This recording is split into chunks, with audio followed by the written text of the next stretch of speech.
근데 김문수 후보는 경선 과정에서는 적극적으로 자기가 하겠다라는 입장을 보였기 때문에 당원들한테 선택을 많이 받았던 그렇죠. 거 아니에요? 예, 맞습니다. 예. 그러니까 이제 그건 한동훈 후보에 비해서 본인은 이제 즉각하겠다라는 이런 얘기가 또 팻말에서 또 그렇게까지 동그라미 이렇게 해서 하셨잖아요. 예. 그래서 이 저 한동훈 후보 세모 뭐 나는 아닌데 뭐 이렇게 했었기 때문에 그런 걸 의식해서 표를 받았을 것 같기는 해요. 근데 그걸 뭐 얼마나 표가 글로 갔는지 그걸 입증할 수는 없지 않습니까? 예. 그리고 뭐 그 경선 과정에서 자기가 했던 얘기는 다 그대로 가야 된다 이렇게 얘기할 수도 없잖아요.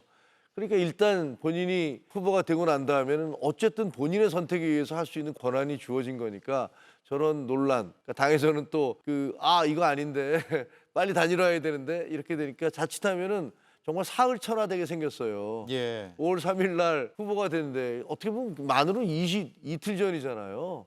그런데 벌써 오늘 오후 8시에 이제 의총이 열려서 거기서 나오는 얘기가 뭐 연판장이 될지 결의문이 될지 잘 모르겠습니다만 후보는 빨리 뭘 해라. 아니면 우리가 안 도와주겠다. 이렇게 되면 우리 당으로서는 상당히 망신스러운 일들이 벌어지는 거죠. 예.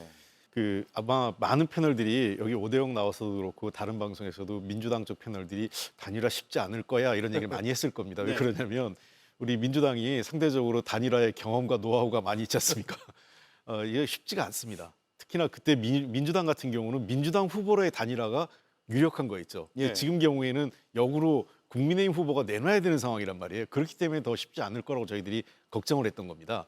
이게 지금 사실은 소위 이걸 기획했던 제가 보기엔 당권파라고 해야 될까요? 국민의힘 내부의 당권파 또 내지는 친윤 쪽이라고 봐야 되는데 이쪽에서 유력 3인 중에 소위 홍준표, 김문수, 한동훈 중에 제일 단일화에 부정적인 사람부터 날린 거예요. 홍준표 후보를 걷어내고 예. 그리고 한동훈 후보를 그다음에 이제 탈락시키고 김문수 후보가 제일 쉽게 단일화에 응할 거라고 생각했지만 권력 관계란 게 그렇지가 않습니다. 그러니까 이게 사실은 영리한 사람들이 자기 발등 찍은 건데요. 자기들 나름대로 꾀를 썼지만 정도를 가지 않으면 결국은 자기 발등 찍는 경우가 많이 생깁니다. 예. 진작 한덕수 권한대행을 후보로 만들고 싶었으면 거기에 국민의힘 경선에 참여시켜서 네. 정상적인 방법을 했어도 저는 될 가능성이 높았다고 봐요.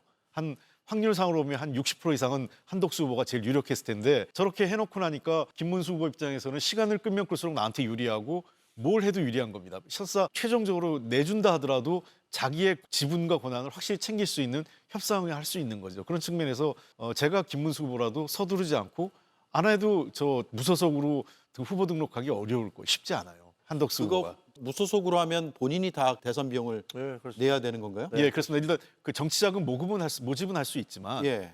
그게 그렇다 하더라도 그 돈 웬 쓸 수가 없는 거죠. 근데 정당 지원 비용이 예, 없잖아요. 정당 지원 비용이 없기 아, 때문에 예. 400억이 넘는 예, 돈이 정당 나가는데. 국고 지원은 이제 여러 가지 당세나 이런 거에 따라 다르지만 통상 한 350억에서 아마 당에 따라서 국민의힘 같은 경우는 한 300억, 400억 가까이 될 거고 민주당은 400억 후반대고 아마 그럴 거예요. 우리 당이 조금 더 많을 겁니다. 그러겠죠. 예. 인원이 의석수나 뭐 이런 예, 걸 예. 반영하는 거죠. 그러면 대선에 만약에 단일 후보가 안 돼서 무소속으로 나간다라고 한다면 그 막대한 비용을 그건 불가능할 치르면서 겁니다. 불가능한 무소속으로 거죠. 나가는 거는 불가능할 그리고 겁니다. 또 하나는 국민의힘이요. 다른 당 후보를 설사 나중에 김문수 후보가 그만둔다 하더라도 다른 당 후보 선거 지원이 굉장히 어렵습니다. 선거법상 제약을 많이 받고 안 있고 예. 그다음에 정당에 들어온 국고지원금을 나중에 김문수 후보가 그때 탈락하면 그 돈은 거의 되게 국고 반납해야 될 수밖에 없는 다시 거죠. 반납하고요. 예. 그러면 김문수 후보 입장에서는 결국 시간이 내 편이다. 시간을 조금 더 이렇게 뭐 끈다는 표현은 뭐 적절할지 모르겠습니다만 시간이 지나면 유리한 국면이 김문수 후보 쪽에 올 것이다라고 판단할 것이고 지금 어쨌든 여론조사상으로는 높게 나오는 한덕수 후보가 그래도 지금 여론이 나에게 있으니 내가 해야 되지 않겠냐라고 좀 다급해질 것 같고 그런 구도 아니에요 지금? 그렇습니다.